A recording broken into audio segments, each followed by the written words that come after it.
Ayan, hello po, good morning. Ayan ha, magandang umaga po sa lahat. Ayan, aking mga angels, mga mystic angels. Kamusta po kayo? Ayan, sana po ay nasa mabuti kayong sitwasyon ngayon, ngayong umaga na to. So, ngayon po ay January, ano ba ngayon? 7. 7 na, no? Kasi 6 kahapon. So, today is 7 po. O, ayan. Ang bilis naman ng panahon. Seko nga, wait lang ha. Mamaya magkamali na naman tayo, no? Dahil pa namang violent reaction. Diba? O, tama po ako. January 7 po ha. Miyerkules, ayan. 2026. Okay po. So, ang reading pala natin is January 9. Tumapat.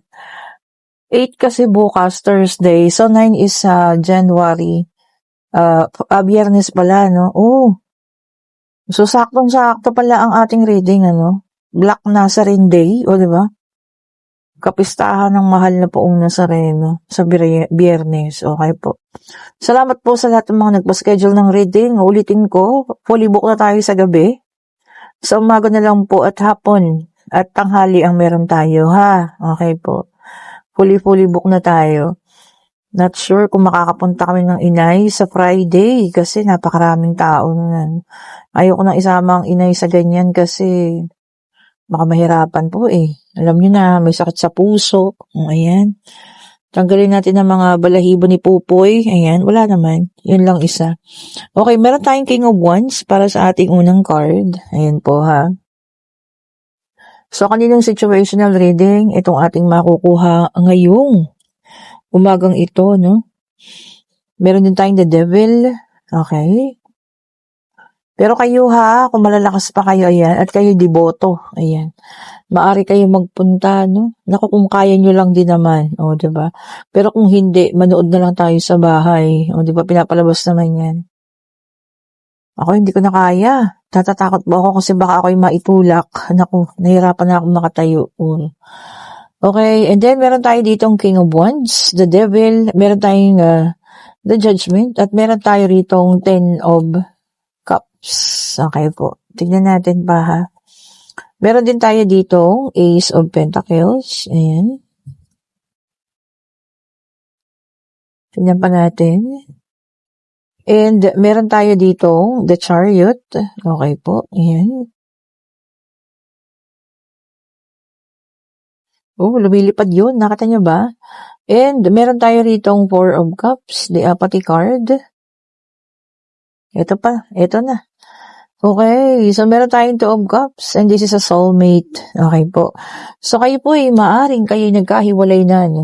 Pwedeng pamilya nasira, Ayan, nagkaroon ng tawag dito, paghihiwalayan, mga magulang, Pero eto naman na, nagkaroon na ng realization, ayan. Maaaring nagkaroon ng addiction before, pwedeng sa ibang babae. Pwede rin ito ay, alam mo yun, alcohol, ayan, Kaya nagkaroon ng paghihiwalayan.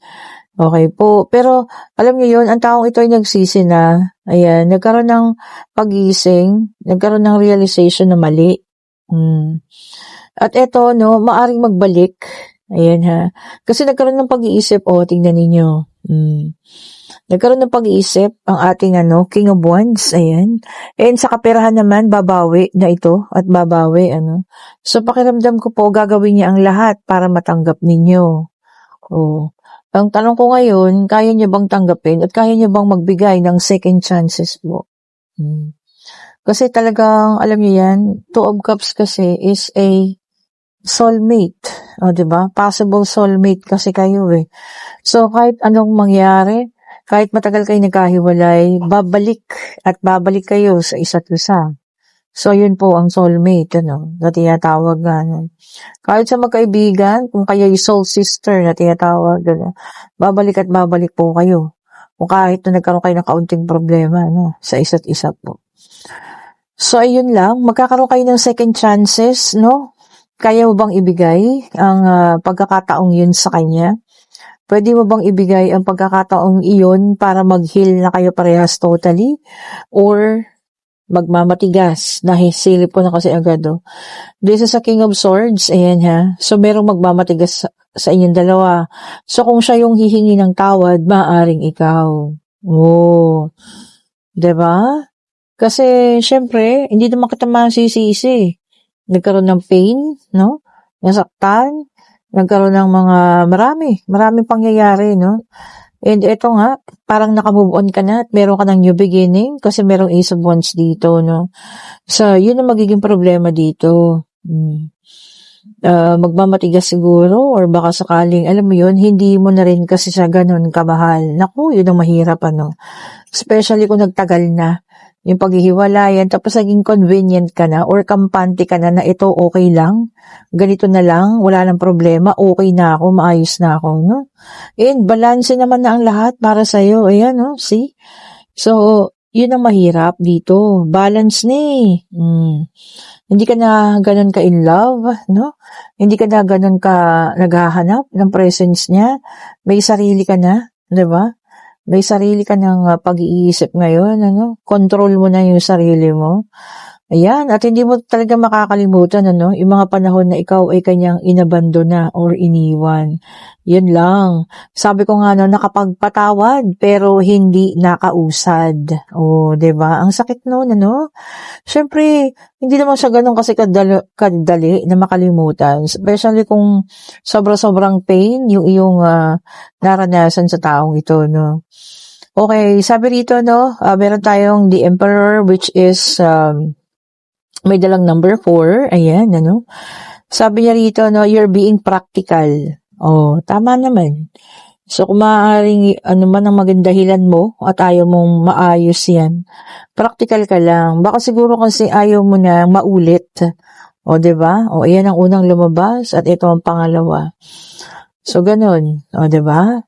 And meron tayong Queen of Pentacles. Ayan. Sabi niya rito, no, ikaw ay parang naging successful ka na sa financial.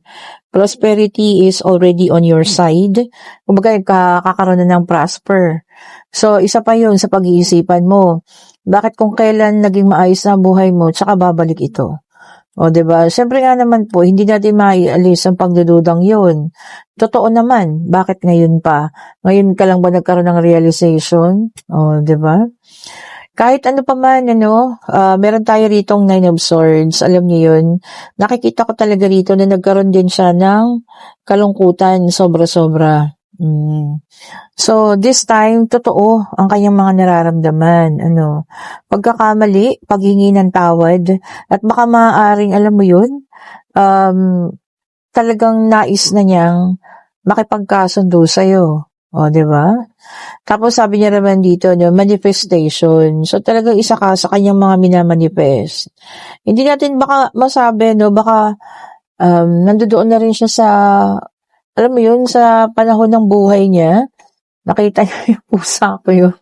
Tumalon po, ha. Ewan ko ba dito sa mga pusa ko, talunan ng talunan. Kung nakita niya yung shadow niya, no. Baka nandun na siya sa, alam mo yun, sa ano ng buhay niya na kailangan niya na rin talagang humingi ng tawad sa'yo. Baka may nararamdaman na to sa katawan na, kaya ganyan na siya. O, diba? At talagang nagpupursige na siya ipatawarin mo. Kung ano to naman, ang nasa sitwasyon niya ngayon, ano, wala namang masama po sa pagbibigay ng pagpapatawad. Pero yun nga ang sabi ko, no, nasa sa inyo pa rin kung kaya nyo tanggapin at magbigay ng second chances po. Oh, 'di ba? Kasi nakakagulat mo 'yan eh. Bakit bigla-bigla hihingi siya ng tawad?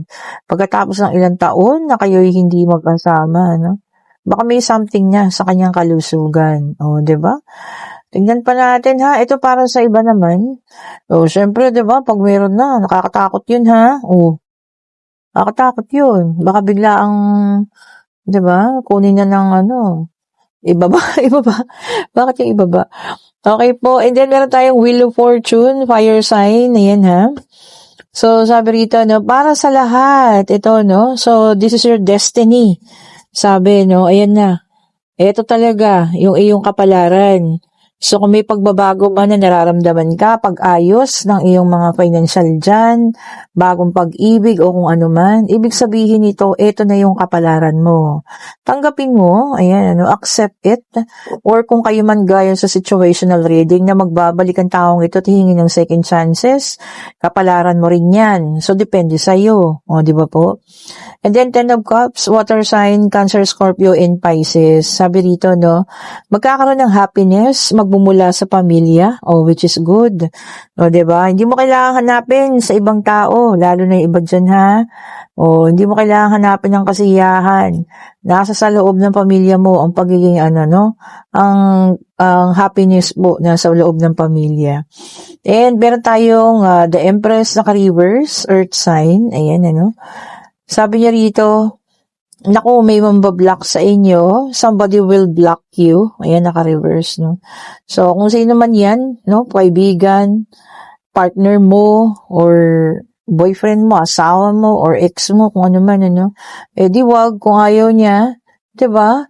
Kawalan mo ba yun? May pa-block-block pa na naman. Para sa akin, napaka-immature po yung mga nambablock, no? Kasi kailangan mag-grow up na. Hindi nyo kailangan gawin yan. O, diba? Yung mga ganon, especially yung bigla ka na ng iba-block na wala man lang pasabi-sabi, parang immature. So, hayaan nyo siya. Diba? Siya naman magdadala niyan. And then, meron tayong Four of Cups, water sign ulit ito. Ayan po, ha? Nako, isa pa to, no? Disconnection. Talagang merong mga relationship na madi-disconnect ka na. Kung ano man yan. Baka magkakaroon ng kaunting tampuhan at talagang, alam mo yun, pag-aaway. Diba? Tapos black kayong lahat. Yun, mahirap, diba? Wala lang usap-usap. Tapos abutin ng taon. Diba po? And then, meron tayo ritong Nine of Wands, fire sign, Aries, Leo, and Sagittarius. Okay. Naka-reverse ang ating Nine of Wands. Sabi niya rito, meron na paranoia. Bakit? Baka may nagawa na sa kanyang kasalanan, before. At yun na lang yung laging tumatakbo sa isip niya. So, napaparanoid na siya. Sabihin natin nag-cheat ang partner. Tapos, ngayon okay naman na. Pero laging yun ang tumatakbo sa isip niya. So, paranoid na. Diba? Hindi na maalis-alis. Alam nyo, hindi naman natin masisisi yung ganong tao kasi naranasan niya na po yun. Diba? And then, there's a Three of Wands sa fire sign, Aries, Leo, and Sagittarius. Basta ba lahat? Si air sign na lang yung wala. Okay. You're being prepared. Ang ganda nun, So, kung nakakaranas ka ng matinding ngayon, hirap. At sakit, ng damdamin, ng puso, at kung ano pa man. Ibig sabihin po nito, you are being prepared for something. Diba? Ibig sabihin nun, kaya kayo ginagawang matapang ng Panginoon kasi may ibibigay siya sa'yo na kailangan lakasan ng loob, tapangan. And this might be ito. Ace of Pentacles, malaking financial, earth sign, Taurus, Virgo, and Capricorn. So, ayan. So, kung ngayon, nakakaranas ka ng hirap, abundance is coming. Magkasunod pa, So, you're just being prepared. Pine-prepare ka lang ng Panginoon, for something new, for something more powerful. Di ba po? For something big na paparating. And then, meron tayong the High Priestess, water sign. Ito, ayan. Sabi rito na masusubukan ng iyong morals. Ayan, ha. Ibig sabihin, yung mga paniniwala. Masusubukan daw. Maaaring merong isang tao or may isang pangyayari na masusubukan ng iyong pagiging, yung values ba? Diba, no? Pwedeng values mo kung paano ka pinalaki or pwedeng ang values mo sa iyong religion. So, masusubukan yan. Kung ano man po, ha. Wag mag-init ang ulo. Minsan kasi nakakapikon yung ganun, di ba, no? Lalo na kapag nagkakaroon na kayo ng mainitang, sagutan. Naku, yun lang. Okay? So, ayan po, iwasan natin yung mga taong ganun. At ito, pwede na kayong magtanong, pag-ibig, pangyayari, pag-travel, kung ano man ang gusto ninyo. Ayan. Ayun na. Pero ang dami nito. Ulitin natin, ha. Okay po, kayo po yung magtanong na. Kung ano man ang nais ninyong itanong, ayan. Pag-ibig, pangyayari, financial, pag-travel, kung ano man, answerable by yes or no, kung ano man yung nais ninyo, ha. kayo po'y magtanong na. Divine Universe, ayun na agad. Napakabilis naman ng pagtalon nun. Nakita niyo ba yun? At ang sagot po ay no. O, ayan. And for some of you, nakakaranas ng heartbreak sa ngayon, ha? Ang sagot po ay no. O, ayan. Okay po. Kung sino man ang nakakaranas ng heartbreak, sabi ko nga, no, lilipas at lilipas din yan. Siyempre, masakit siya sa ngayon. Lalo na kung bago pa lang. Okay po. Pero kung kagaya dun sa situational reading at kayo aalukin ng second chances ng person ninyo, syempre hindi natin makakalimutan yung mga nakaraan, no? Pero kung sa pagpapatawad, maaring kayo magkaayos. Bakit ba hindi, ano? Nasa sa inyo pa rin kung bibigyan nyo ng second chance, ano? Kaya lang sinasabi ko nga, magugulat ka kung bakit ito hihingi ng tawad kasi baka maaring may something na rin sa kanya. We cannot say kung meron na siyang sakit or maaring malalang sakit or anuman po, ha. Kung ano't anuman ang iyong maging desisyon at kung ano't anuman ang kanyang maging pag-approach sa'yo, ayan, sana maging okay po. Ayan, kayo pa rin ang masusunod. Okay po, kung nagugustuhan yung ating reading, pa-like, pa-share, and subscribe. Hit the notification bell para lagi kayong updated sa mga bagong videos na nire-release natin. Sa lahat ng gusto pong umorder, ayan, kayo po'y mag-order na. O, diba naman? Ang gaganda ng ating mga bracelet, ano. Tanong nyo na lang sa akin kung ano yung mga benefits. Ayan. Pero may kasama naman tong maliit na papel. Nakalagay doon kung para saan po at kung paano nyo siya gagamitin. Ano. Ayan. Pero alam ko naman, everyday kayo nanonood. Kaya kabisado nyo na yan. O, di po ba? Okay po. Thank you so much for watching. Have a great morning po sa lahat. Stay safe. Stay positive. Ano. Stay pretty. Stay charming sa mga lalaki. Stay humble po. Have a great morning po. Bye-bye po sa inyo.